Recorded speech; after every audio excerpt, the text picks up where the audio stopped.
오늘 이 아침에 하나님께서 저와 여러분에게 주시는 말씀은 고린도전서 15장 1절에서 22절 말씀으로 바른 복음을 굳게 잡으라.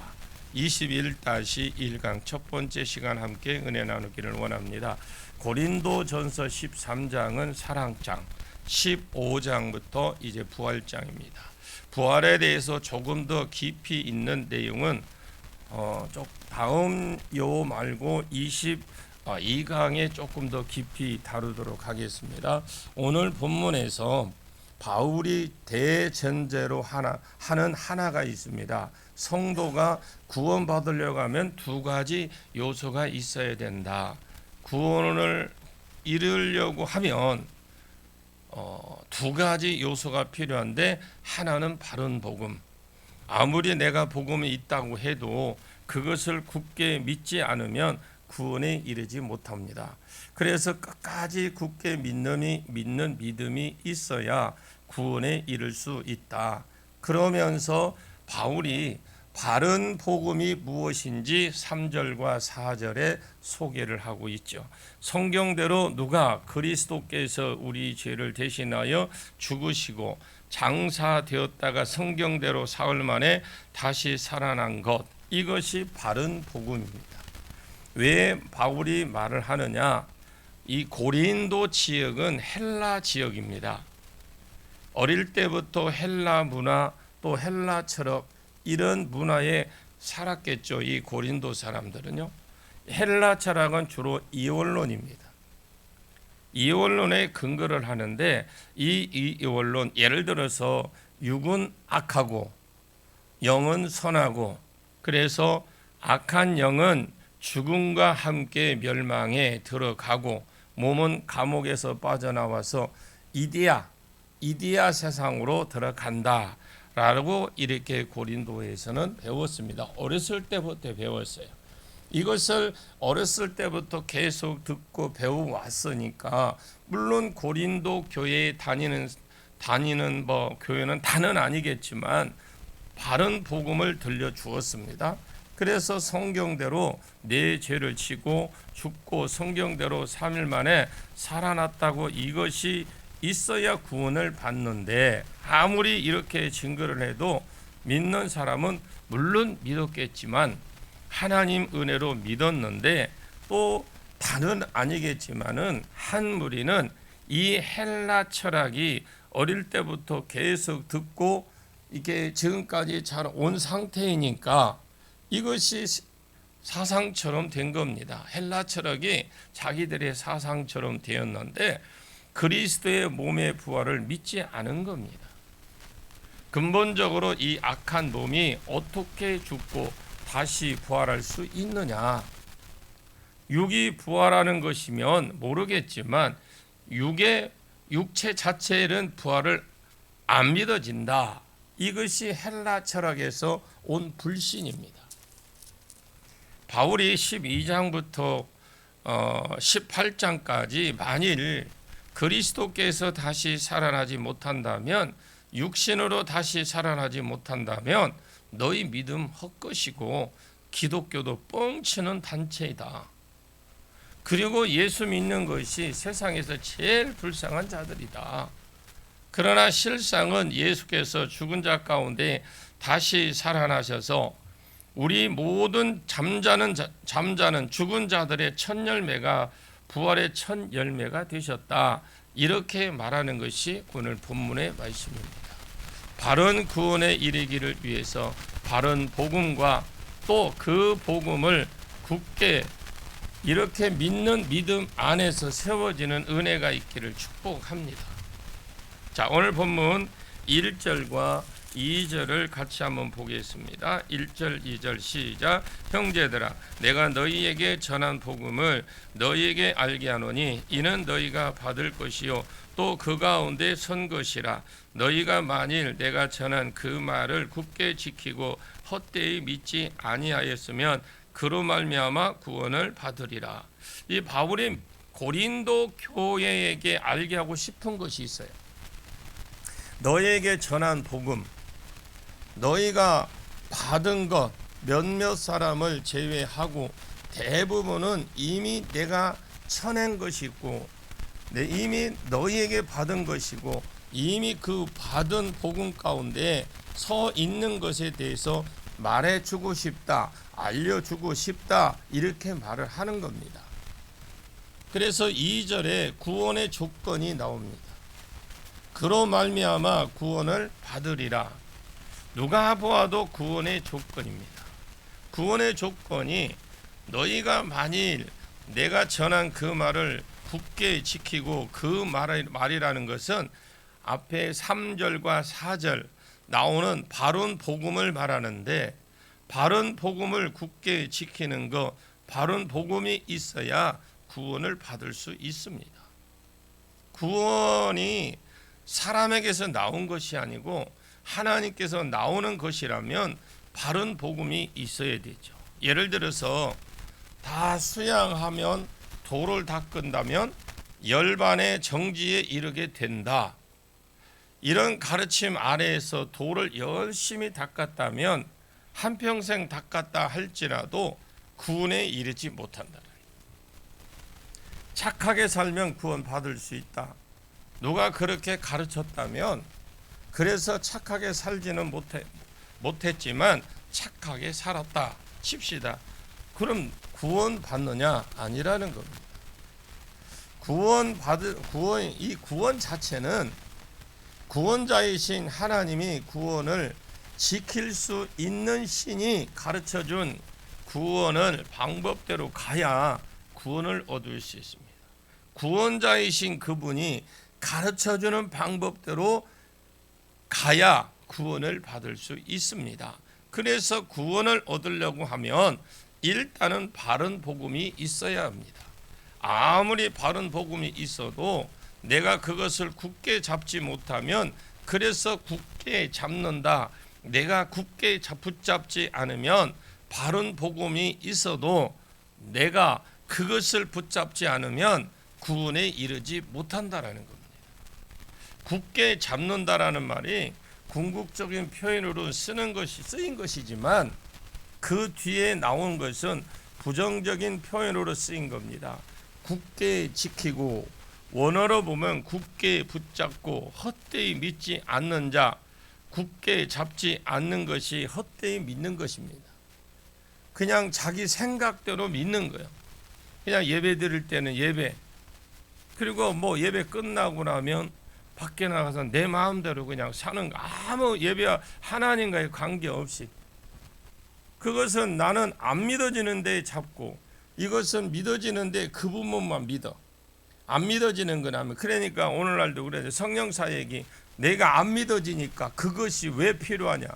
성경에서 있습니다. 그 내가 안 맞는 성경을 조금만 더 자세히 보면 우리 그 성령이 없이는 아무것도 할 수 없어요. 대표적으로 빌립이 예루살렘에서 성령 사역에 대해서 그가 맛을 보았어요. 매일 한 게 그거밖에 없습니다. 그런데 강제로 하여튼 살기 위해서 사마리아로 도망갔죠. 그곳에 가서 예루살렘에서 보고 배운 그대로 복음을 전했더니 표적과 능력도 나타났어요. 그런데 교회도 세워졌습니다. 그런데 딱 하나 그가 느낀 것이 너무 힘든 거예요. 왜? 성령이 역사하지 않으면 교회는 사람이 끌고 갈 수 없는 겁니다. 교회는 성령이 이끄시는 교회가 돼야 됩니다. 그래야 잘 되는 교회예요. 그래서 빌립이 앓은 거예요. 그래서 예루살렘에 있는 사도들에게 와서 성령을 부어달라라고 해서 성령이 이끌어가는 그런 교회를 만들었던 겁니다. 마찬가지로 우리가 그것을 나는 안 믿어지는데 이것은 믿어지는데 그 부분만 딱 믿고 이러면 부활을 이룰 수 없다라는 겁니다. 그래서 바른 복음이 있어야 되고 그 복음을 내가 그대로 굳게 잡을 수 있어야 구원에 들어갈 수 있다. 구원에 이르는 은혜가 있기를 축복합니다. 구원에 이르는데 바른 복음이 있어야만 합니다. 바른 복음이 전파되지 않는 교회는 우리 교회에 기도 받으러 이렇게 오는 사람 많이들 가끔 옵니다. 그래서 기도하다 보면 하나님이 이렇게 말씀하실 때가 있습니다. 이 사람 먼저 영접부터 시켜라 그러는 분이 있어요. 간혹 그런 사람이 보여요. 이 사람을 안 믿는다. 지금 영접부터 시켜라. 그러면 혹시나 하고 물어봅니다. 당신 예수 믿느냐? 그러면 오늘 죽으면 당장 천국에 갈 수 있느냐? 그러면 간혹 이런 분들이 있어요. 못 간다고 생각해. 자신 없다고 생각하는 말하는 사람이 있어요. 흔히 그래 교회를 10년 20년 다닌 사람도 오늘 죽으면 구원받나 천국 가느냐 이 말에 선뜻 얼른 대답을 못합니다. 여러분 바른 복음이 있어야 되고 그 복음을 내가 굳게 잡아야 합니다. 그러면 바른 복음이 무엇인지 그걸 본문 3절 4절에서 소개를 합니다. 3절과 4절을 보겠습니다. 내가 받은 것을 먼저 너희에게 전하노니 이는 성경대로 그리스도께서 우리 죄를 위하여 죽으시고 장사 지낸 바 되셨다가 성경대로 사흘 만에 다시 살아나사. 할렐루야. 예, 자기가 받은 것, 자기가 바른 복음을 사람에게 받았거나 배우지 않았다라고 되어 있습니다. 갈라디아서 1장 11절과 12절 말씀에 계시로 받았습니다. 시내산에서 계시로 받아 자기가 받은 것을 먼저 너희에게 전하였으니 이는 성경대로 그리스도께서 우리 죄를 위해서 죽으시고 죽었다라는 겁니다. 성경대로 이사야 53장 5절에 그가 찔림은 우리의 허물 때문이요 그 사람은 우리의 죄악을 내놓았습니다. 성경대로 누가? 그리스도께서 우리 죄를 계속해서 죽어야지 그리스도의 기름 부음을 받은 자, 우리 죄 문제를 해결하기 위해서 기름 부음 받은 자 그리스도를 보내준다. 유다 베들레헴에서 난다. 다윗 가문에서 난다. 또 나귀를 겸손해서 나귀를 타신다. 그리스도가 누군지 알아볼 수 있도록 성경에서 여기저기 저기저기 막 구석구석에 써 놓았습니다. 천여 몸에서 난다. 그것을 다 이루신 그리스도가 예수밖에 없습니다. 이 예수 그리스도께서 성경대로 우리 죄를 위해서 대신 죽으셨다. 다른 사람이 죽으면 안 됩니다. 그리스도가 성경대로 이사야 53장 5절대로 누구를 대속하여 우리의 죄를 대속하여 죽으신 것, 이것을 있어야, 이것을 믿어야, 이것이 있어야만 바른 복음이다. 오늘 본문의 4절 말씀에 이 있어야 바른 복음입니다. 장사 되신 바 되었다가 그 성경대로 계속 이사야에서 53장 9절에 부자와 함께 있도다. 그 무덤이 부자와 함께 있도다라는 예언이 있습니다. 그 말씀을 이루기 위해서 예수님은 아리마대 요셉이 자기가 죽으면 묻으려고 준비된 그때의 부자였습니다. 아리마대 요셉이 제자됨을 감추고 살고 있다가 나중에 예수님이 죽고 나서 용기가 나서 시체를 달라 해서 이 성경대로 죽으시고 성경대로 장사가 되었다가 성경 사흘 만에 성경대로 다시 살아나셨습니다. 시편 16편 10절 말씀에 내 영혼을 음부에 버리지 아니하시며 주의 거룩한 자로 썩임을 당치 아니하시리라. 그런데 이제 원어를 찾아보면 썩음을 당치 않게 하시리라는 말이 없습니다. 내 영혼의 음부에 버리지 아니하시며, 이것을 비슷한 표현을 2번을 썼을 뿐이라는 겁니다. 시편 16편 10절에 가지고 예수가 3일 만에 다시 부활했다. 이것이 성경적이다. 이렇게 할 수는 없어요. 오히려 요나서 1장 17절 말씀, 요나가 밤낮 3일 동안 물고기 뱃속에 있었다는 말입니다. 마태복음 12장에 바리새인들이 예수께 표적을 보여달라고 할 때 너희에게 표적은 보여주지 않겠다. 만약에 표적을 보여줄 표적이 있다면 요나가 물고기 뱃속에서 밤낮 3일 밤낮을 있었던 것처럼 인자가 밤낮 3일 밤낮을 땅속에 있다가 다시 살아날 것이다. 요나가 물고기 뱃속에서 밤낮 3일이 있었던 것처럼 예수가 땅속에서 3일 밤낮을 있을 것을 모형이고 그림자다. 이 정도 선에서 봐야 되지 시편 16편 10절 가지고 말하는 것은 원어로 보면 말도 안 되는 소리입니다. 그래서 바른 복음이 그겁니다. 예수께서 그리스도께서 우리의 죄를 대신하여 죽으신 것과 대속의 죽음을 죽으신 것과 성경대로 장사가 되었다가 성경대로 3일 만에 다시 부활하신 것, 이것 자체가 이것이 바른 복음입니다. 이 바른 복음을 내가 굳게 믿어야 구원에 이를 수 있다라는 겁니다. 5절 말씀을 봅니다. 5절입니다. 시작. 게바에게 보이시고 후에 12 제자에게 와.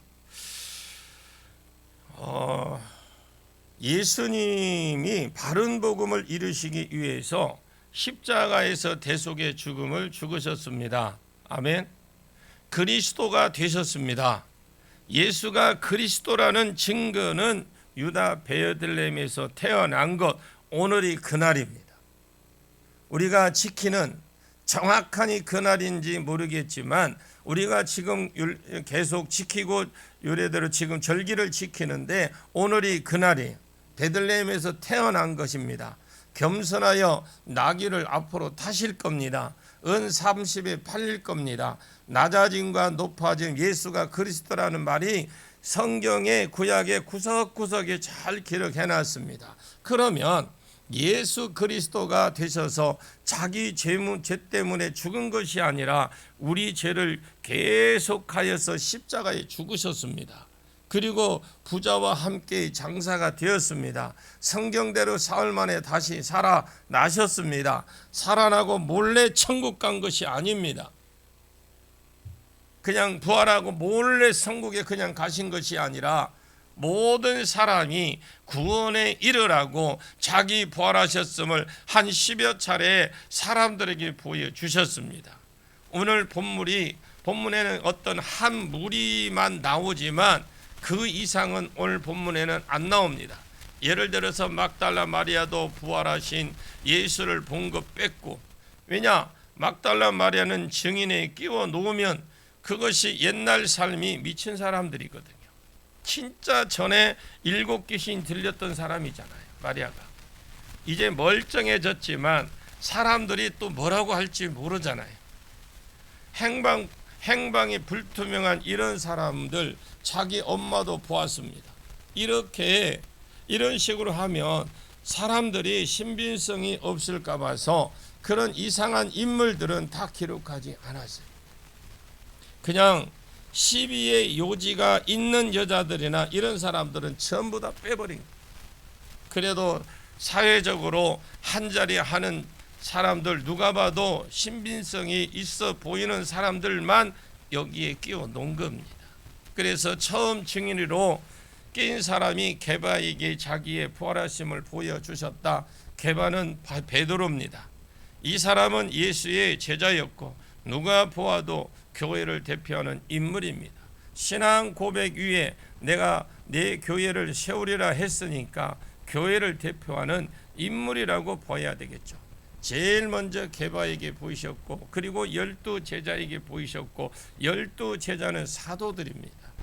그리고 장차 복음을 위해서 온 땅을 보내심을 받아야 될 사도들이기 때문에 12 제자들이 마가의 다락방에 문을 잠그고 있을 때 벽을 뚫고 나타나서 너희에게 평강이 있으리라. 나는 예수님이 그러시면 안 되는데 이 생각이 간절합니다. 예수님 그러시면 안 되잖아요.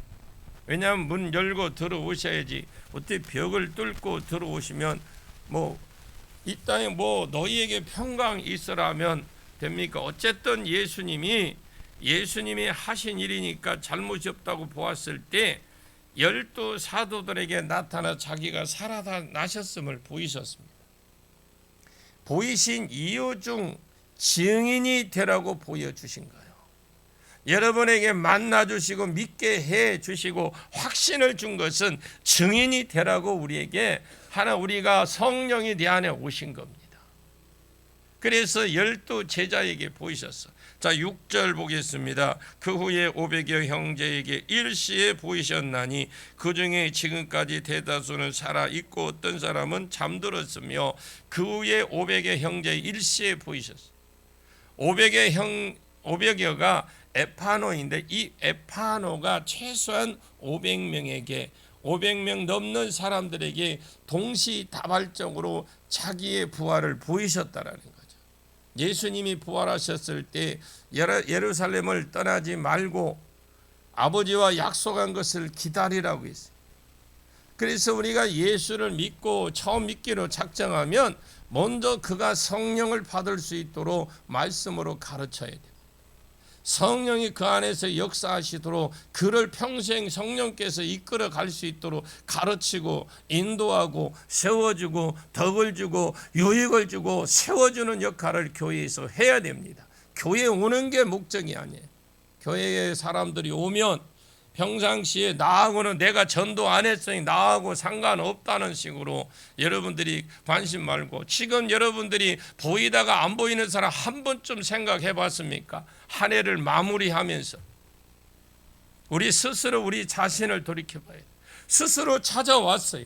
스스로 어쨌든 무슨 누구를 통해서든 교회에 온다면 관심을 가져야 되는데, 너는 너고 나는 너고 그래가 무슨 교회가 부흥이 되겠습니까? 그 영혼을 살리라고 우리 예수님 십자가에서 우리를 위해 죽으셨는데 우리는 믿노라 하고 그냥 필요한 것만 주시옵소서 하지, 그 영혼을 살리기 위해서 우리를 불러주셨고 우리를 그 자리에 세워주셨고, 그래서 예수님이 그 낮고 낮은 천한 자리에 말 9이에 오셨는데 그냥 교회 안에 화려하고 탄탄하면서 그 예수를 만나고 만났으면 그 예수를 증거하는데 자리까지 나가고 복음을 증거해야 되는데 우리만 즐기고 앉았어요.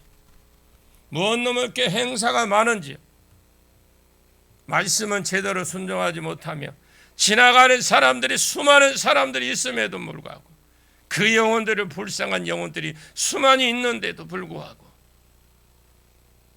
제가 어제전에 잠깐 한번 교회들마다 한번 사이트를 들어가서 보았습니다. 참 잘합디다. 별 희한한 교회도 다 있습니다.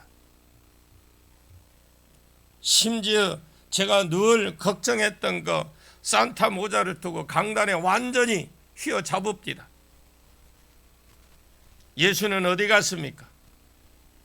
그 야기 예수는 어디 갔습니까? 왜 산타가 언제부터 강단에 잡았습니까? 교회 안으로 들어왔습니까? 우리 주님이 그럽니다. 예수님이 부활하셨을 때 예루살렘을 떠나지 말고 가장 급한 거, 가장 시급한 거, 가장 시급한 거, 성 위에서 아버지께로부터 약속하신 그 성령을 받으라고 그랬어요. 성령 받으십시오. 그때 유대의 절기가 끝나지 않았기 때문에 그 말을 들었음에도 불구하고 많은 사람들이 고향으로 돌아갔습니다. 가장 급한 것, 성령을 위해서 약속한 걸 받으라 했는데 다 떠나버렸어요. 오순절까지 끝까지 있었던 사람들 딸랑 120명 남았어요. 그래서 500여, 최소한 500여 형제들에게 동시다발적으로 보여주었습니다. 그때가 그때가 AD 55년경입니다. 고린도 전서가 AD 55년경에 쓰여졌습니다. 그러면 예수는 마이너스 4년에도 태어났기 때문에 33세에 죽었으면 예를 들어서 30년으로 보았을 때 25년이 지났고 500여 형제에게 동시다발적으로 자기를 보이신 것도, 자기 부활하신 걸 보이신 것도 25년밖에 안 지났거든요. 그 본 사람 중에 아직까지도 할매가 되고 할배가 돼서 아니면 아직도 여전히 대다수가 살아있을 때일 겁니다. 몇 명은 죽었고 외에는 많이 살아있어 아직 그것들이 아직도 돌아다니면서 복음을 전하고 다니고 있겠지요. 아니 보이신 이유가 증인이 되라고 보이셨다면 여러분도 무엇인가 자꾸 주님이 보여주시고 주님이 자꾸 자기를 나타내시면 증인이 되라고 보여주시고 나타내 주시는 겁니다.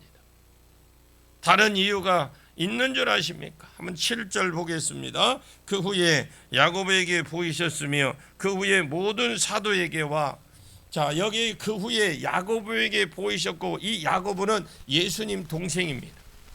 그때 당시 예수가 살아있을 때는 야고보나 형제들이 예수를 안 믿었다고 했습니다. 이제 예수님이 죽고 부활하시고 나서 자기의 부활하신 모습을 형제들에게 보이셨어요. 그래서 예루살렘을 떠나지 말고 약속한 위에서부터 아버지가 약속한 걸 기다리라. 그 능력 받아서 증인이 되라고 말할 때 그 120문도 문조 중에서 성령을 받아서 증인되려고 기다렸던 무리 중에서 예수의 모친 마리아와 그 형제들과 이런 말이 사도행전 1장에 이미 나왔어요. 그래서 야고보도 그 무리 가운데 끼어 있었습니다. 그 후에 이 야고보는 나중에 예루살렘 종교회의에 주관하는 사람이 됐습니다. 누가 보아도 이렇게 영향력이 있었습니다. 그래서 10여 차례에 많은 사람들에게 보였는데 야고보를 그곳에 넣고 여자들이나 이런 사람들을 뺀 것입니다. 그 후에 모든 사람들에게 여기서 나오는 모든 사도는 12제자라고 예자하고 다릅니다. 12제자하고 12사도들 말고 12사도들 외에 성경을 읽어보시면 계속 사도라고 불리는 사람들이 일어납니다. 예를 들어서 바나바 1차 전도 여행을 사도행전 13장에 보내고 나서 14장부터 바나바를 사도라고 부르기 시작합니다. 사도 두 사도를 계속 표현을 하죠. 요한계시록을 보면 에베소 교회의 장점을 말하면서 자칭 사도라 하되 아닌 자들을 구별하는 것을 칭찬하잖아요. 이 말을 역으로 보면 AD 95년경에도 사도라고 칭했던 자들이 있었다라는 거예요. 지금 에베소 교회, 이 에베소 교회 같은 경우 아닌 자들을 구별해서 칭찬해서 그렇지, 그때 당시에 사도라는 이름이 직함이 칭호가 있었다라는 거예요. 그래서 예를 들어서 12사도 선에서 끝내버리는 것이 바르지 않습니다. 그런 사도들에게와 특별히 맨 나중에 만삭되지 못하여 난자, 만삭되지 못했다, 부족하고 모자란다, 이런 겸손의 표현인 것 같습니다. 바울이 다메섹 도상으로 가다가 부활하신 예수를 만났죠. 9절 한번 보겠습니다. 나는 사도 중에 가장 작은 자라. 나는 하나님의 교회를 박해하였으므로 사도라 칭함받기를 감당하지 못하는 자니라. 자, 이렇게 표현했는데 여기서 자기를 사도 중에 가장 작은 자라 표현을 했습니다. 바울은 참 업적으로 치면 예수님보다 더 큰 일을 한 것 같습니다. 물론 주님이 제일 중요한 일을 하신 것 맞습니다. 요한복음 14장 12절에 나를 믿는 자는 내가 한 일을 저도 할 것이요 나보다 더 큰 일을 하리니 이는 내가 아버지께로 감이라. 예수님은 인성만 가지고 사셨고 신성을 가지고 사용하지 않았습니다. 인성만 가지고 사셨는데 어떻게 죽은 자를 살리고 무리를 걷고 어떻게 하셨느냐? 주의 성령이 내게 임하셨으니 이는 가난한 자에게 복음을 전하시려고 내게 기름을 부으사. 예수는 신성으로만 일한 것이 아닙니다. 그냥 사람 예수로서 인성으로 가지고 인성만 가지고 성령의 기름 부음을 받아서 일했습니다. 그래서 내가 한 일을 너도 한다라는 말은 모델로 보여주신 행위입니다. 나보다 더 큰 일을 한다, 이 말을 하시려고 만약에 예수가 신성으로 일하셨다면 이런 말을 안 하셨죠. 못하지요. 예수는 진짜 인성만 가지고 일하셨습니다. 자기가 100% 하나님이셨지만 공생의 기간 동안 신성을 쓰지 않았다고. 그러면서 내가 아버지께로 감이라. 내가 아버지께로 가면 성령을 받아서 너희에게 부어 주실 것이고 너 성령 받아서 부어 주면 내가 한 일을 나도 할 성령으로 일했기 때문에 내가 한 일을 너도 하고 나보다 더 큰 일을 할 수 있는 가능성이 있다라고 보여주신 겁니다. 이것을 이룬 대표적인 사람이 바로 100% 바울이라는 걸 아시고 나머지 부분은 내일 계속 이어나가도록 하겠습니다. 기도하겠습니다. 하나님, 예수님이 이 땅에 오셨습니다. 구주가 나셨습니다. 주님 환영합니다. 우리가 입으로만 어떤 그런 행사로 그런 것으로 이 시간 받아들이는 것이 아니라 그 예수님 우리가 만나기를 원합니다. 그 예수님이 이 땅에 오신 이유가 뭐고 왜 오셨는지, 오시려면 좀 화려하게 오셨을 것인데 왜 그렇게 낮고 천하게 오셨는지 우리 스스로 우리 자신을 보고 돌아보게 하옵소서. 우리는 지금은 무엇이 좋아해서 못 먹고 무엇 때문에 못 먹고 그런 것은 구별을 잘하는데 우리가 신앙은 구별하지 못하고 있습니다. 주의 이 땅 가운데 긍휼히 여겨 주옵소서. 불쌍히 여겨 주옵소서. 구원에 우리 하나님 구원에 필요한 복음이 바른 복음이 선포되는 교회가 되게 해 주옵소서. 이 복음이 선포될 때에 내 생각이 썩지 아니하고 헛되이 믿지 아니하고 굳게 붙잡고 끝까지 달려가서 구원에 이를 뿐만 아니라 부활의 첫 열매 되신 그리스도의 뒤에 줄을 서서 둘째 열매, 셋째 열매, 다섯째 열매, 열매로 하나님 천국의 소망 가운데 세워지도록 주여 역사해 주옵소서. 예수님 그리스도의 능력으로 우리가 다시 한번 새롭게 거듭나게 해 주옵소서. 예수님의 이름으로 간절히 기도하옵나이다. 아멘.